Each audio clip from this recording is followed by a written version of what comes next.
उपस्थित सर्व पत्रकार मित्रांनो, तुम्हाला आधी बोलणार आहे? नाही सर, तुम्ही खाली बोला. हो, मी खाली बोला.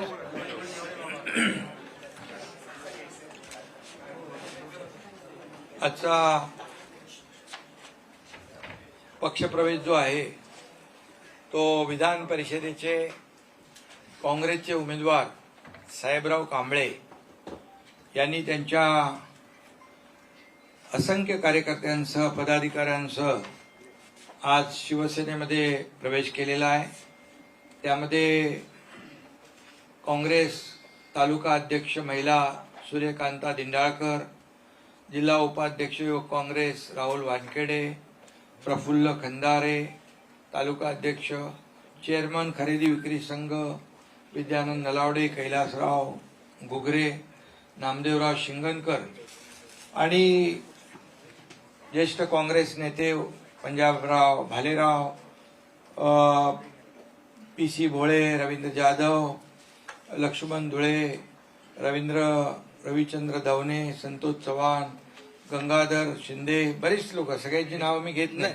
सरपंच आहेत, युवक काँग्रेस सदस्य आहेत, आपल्या खरेदी विक्री संघाचे संचालक आहेत, त्याचबरोबर तालुका अध्यक्ष महिला आहेत, युवा अध्यक्ष आहेत, काँग्रेसचे सर्व या ठिकाणी मला वाटतं उमरखेड मधले सगळे पदाधिकारी, उमरखेड महागाव मधले सर्व काँग्रेसचे पदाधिकारी आज साहेबराव कांबळे यांच्या सोबत शिवसेनेमध्ये दाखल झालेले आहेत.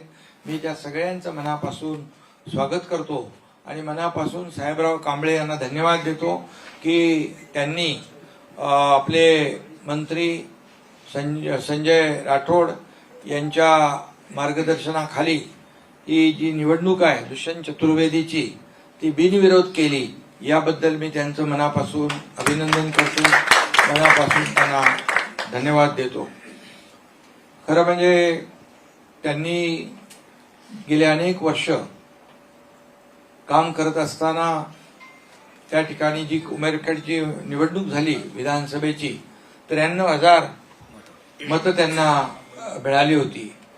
आणि आता शिवसेना आणि साहेबराव कांबळे हे ताकद जी आहे आता त्या ठिकाणी वाढणार आहे आणि तिथं संजय राठोड यांच्या मार्गदर्शनाखाली साहेबराव कांबळे या ठिकाणी शिवसेनेचं काम वाढवतील.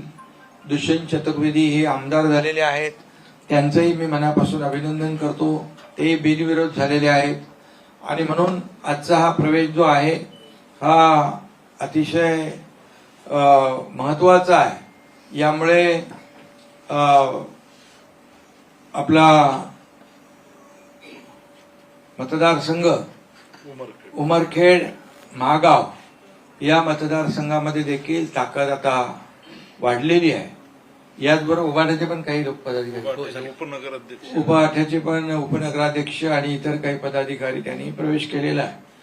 त्यामुळे या भागामध्ये जे संजय राठोड पालकमंत्री आहेत तिकडं आणि त्या भागात आता ही अशी साहेबराव कांबळेंसारखी पदाधिकारी शिवसेनेत येत आहेत एका विश्वासाने. त्या विश्वासाला सार्थ करण्याचं काम आमच्या शिवसेनेचे लोक करतील. आणि या भागामधले जे काही प्रश्न त्यांनी सांगितले की पीक विमा असेल, वीट भट्टीवर काम करणाऱ्या ज्या आपल्या भगिनी आहेत त्यांना जो काही योजनेतला लाभ मिळाला पाहिजे, त्याचबरोबर शिवाजी महाराजांचा पुतळा उभारणे आणि या सर्व जी काही तिथली विकासाची कामं आहेत त्याला चालना देणे, अशा प्रकारचं काम साहेबराव कांबळे आणि आमच्या सर्व जुने पदाधिकारी आहेत त्यांची मागणी आहे. मी या ठिकाणी साहेबराव आपल्याला एवढंच सांगतो की तुम्ही तर उमेदवारी काँग्रेसची मागे घेतलीच आणि त्याचबरोबर शिवसेनेमध्ये देखील मनापासून काम करण्याचा जो काही संकल्प केलेला आहे याला नक्कीच आपल्याला ताकद देण्याचं काम, बळ देण्याचं काम आणि शिवसेना पालकमंत्री आणि आमदार नवनिर्वाचित दुष्यंत चतुर्वेदी यांच्या माध्यमातून शासनाच्या माध्यमातून तिथं असलेले प्रश्न जे आहेत हे सोडवले जातील आणि तिथल्या जनतेला न्याय दिला जाईल. खरं म्हणजे बघा, एकदाच त्यांना विनंती केली आपल्या पालकमंत्र्यांनी की आपण एकत्र काम करायचं आहे आणि त्यांनी शब्द दिला की आपण एकत्र काम करायचं. त्याबरोबर त्यांनी दिलेला शब्द पाळला आणि शब्दाला जागणारा कार्यकर्ता म्हणून साहेबराव कांबळे यांनी आज शिवसेनेत प्रवेश केलेला आहे. मी त्यांचं मनापासून स्वागत करतो. शिवसेना कार्यकर्त्यांचा पक्ष आहे, त्यामुळे अशा प्रकारचे कार्यकर्ते जे काम करतील ते नक्कीच शिवसेनेमध्ये पुढे जातील. शिवसेना मोठी करण्याचं काम अशा प्रकारच्या कार्यकर्त्यांमुळेच होईल आणि त्याचा मान सन्मान या शिवसेनेमध्ये होईल असंच या प्रसंगी मी सांगतो. आणि बाळासाहेबांचे विचार पुढे नेण्याचं काम, हिंदुत्वाचे विचार पुढे नेण्याचं काम या ठिकाणी त्या जिल्ह्यामध्ये होत आहे आणि त्यामध्ये आज पुन्हा एकदा भर पडलेली आहे. असेच प्रवेश दररोज सुरू आहेत वेगवेगळ्या भागातून, महाराष्ट्राच्या कानाकोपऱ्यातून. त्यामुळे एका विश्वासाने लोक येत आहेत आणि म्हणूनच विश्वासाने येणाऱ्या लोकांना त्या भागाचा विकास पाहिजे आणि काम पाहिजे, प्रकल्प पुढे गेले पाहिजे. हे नक्कीच या ठिकाणी मी विश्वास देतो. साहेबराव, तुमच्या सर्व कार्यकर्त्यांना, पदाधिकाऱ्यांना शिवसेनेमध्ये सामावून घेतलेला आहे. आपला शिवसेना एक परिवार आहे. परिवाराप्रमाणे आपण सगळे एकत्र काम करूया याची ग्वाही देतो. पुन्हा एकदा शुभेच्छा आपल्याला देतो. विधान परिषदेच्या निवडणुका बिनविरोध होत आहेत, त्यावरती विरोधकांकडून सातत्याने टीका केली जाते. घोडेबाजार होतोय, उमेदवारांना विकत घेतलं जाते, शेकडो कोटींचा खर्च होतोय असं देखील म्हटलं. आणि कालच खरं तर बिनविरोध निवडणुका झाल्यात आणि आज साहेबराव तुमच्या इकडे प्रवेश करतायत.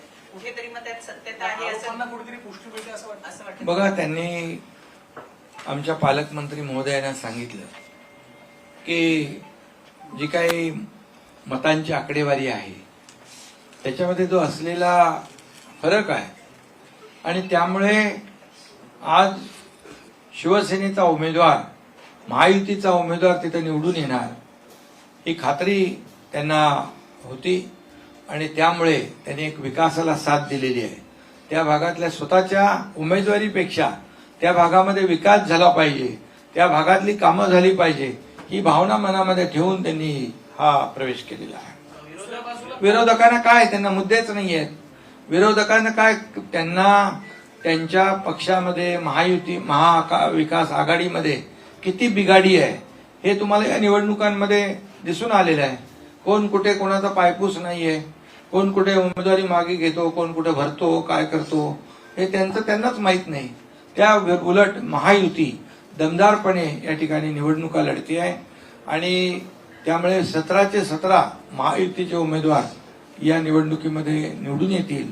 आज आपण जर पाहिलं तर केंद्रामध्ये देखील आपण पाहिलं तर देशाचा जो काही विकास सुरू आहे मोदी साहेबांच्या मार्गदर्शनाखाली त्यांच्यावर टीका करतायत.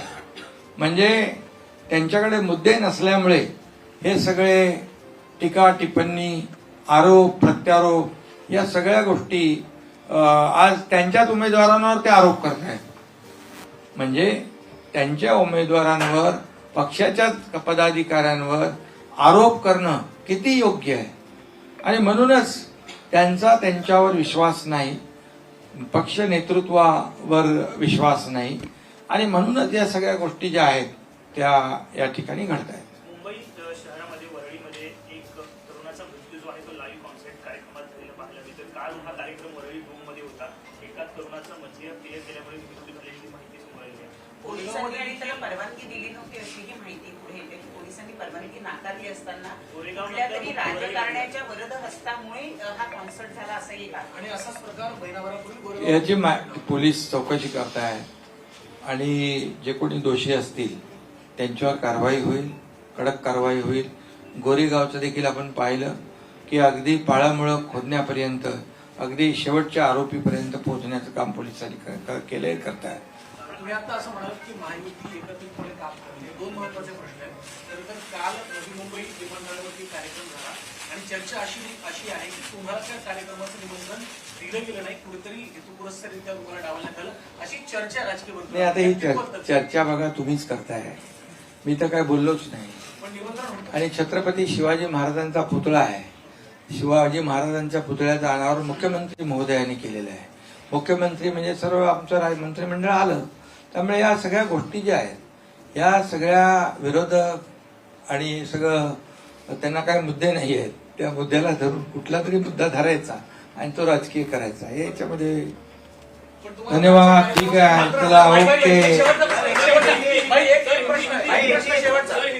सर, एक शेवटचा हिंदी मध्ये काय आता साहेबराव कांबळे इन्होंने प्रवेश शिवसेना में किया है, मैं उनका तहे दिल से स्वागत करता हूं, पत्रकारों का भी स्वागत करता हूं और सभी लोगों को बहुत बहुत बधाई देता हूं. साहेबराव कांबळे ये कांग्रेस के उम्मीदवार थे विधान परिषद के, और उन्होंने विधान परिषद में अपनी उम्मीदवारी, अपनी पर्ची पीछे ले ली और हमारे दुष्यंत चतुर्वेदी को निर्विरोध चुनाव जीतने का मौका दिया है.